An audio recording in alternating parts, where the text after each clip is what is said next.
மிக ஏசுற மாதிரி நான் பேசல. இந்த பேச்சுற ஸ்டைல இதுதான். அல்லாஹ்க்காக நீங்க கொஞ்சம் இதை ஏற்றுக்கொள்ளணும்.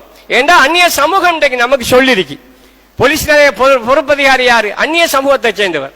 அவரோட பார்வை எப்படி இருக்கு? முஸ்லிம் சமூகம் இந்த நாட்டு சட்டங்களை மதிக்கிறல்ல, ஹெல்மெட் போட்டு போறல்ல, ஒழுக்கங்களை பின்பற்றுறல்ல என்று சொல்லப்படுகிறது. நாடராட பகிரங்கமா பேசப்படுகிறது. இப்ப வந்திருக்கிற அரசாங்கமும் சும்மா அரசாங்கம் கிடையாது. நல்லா கவனமா வச்சுக்கிங்க. உங்களோட வாப்பட செல்வாக்கெல்லாம் செல்லுபடியாகாது. சில நேரங்கள்ல எல்லா நேரத்தையும் உள்ளுக்கு போட்டுருவான். 14 நாள் 24 உள்ளுக்கு போட்டு தான் வழி எடுப்பான். அங்க போய் ஒரே ரூமுக்குள்ள ஒண்டுக்கு போய் ஒரே ரூமுக்குள்ள கக்குச்சி போய் ஒரே ரூமுக்குள்ள சோறு திண்டு பார்த்து போட்டு வழிய வந்தா தான் தெரியும் ஓ ரிமாண்ட்ன்றது எவ்வளவு ஆபத்தானது. அதனால அந்த நிலைக்கு போகாம கொஞ்சம் கவனம் மறந்து கொள்ளணும். நம்முடைய சமூகத்துடைய பேரை பாதுகாக்கணும், நம்முடைய மார்க்கத்துடைய பாதுகாக்கணும். எல்லாவற்றுக்கும் மேலாக நம்மளோட உம்மா அப்பா சந்தோஷமா வச்சிருக்கணும். நீங்க நினைக்காதீங்க உங்களோட உமா அப்பா மாதிரி உங்களுக்கு சைக்கிள் வாங்கி கொடுத்து விட்ட நிம்மதியா இருக்காங்க. நீங்க நினைக்காதீங்க. பிள்ளை வெளியிறங்கி போனோன்னா பதறி பதறி இருக்கா உமா.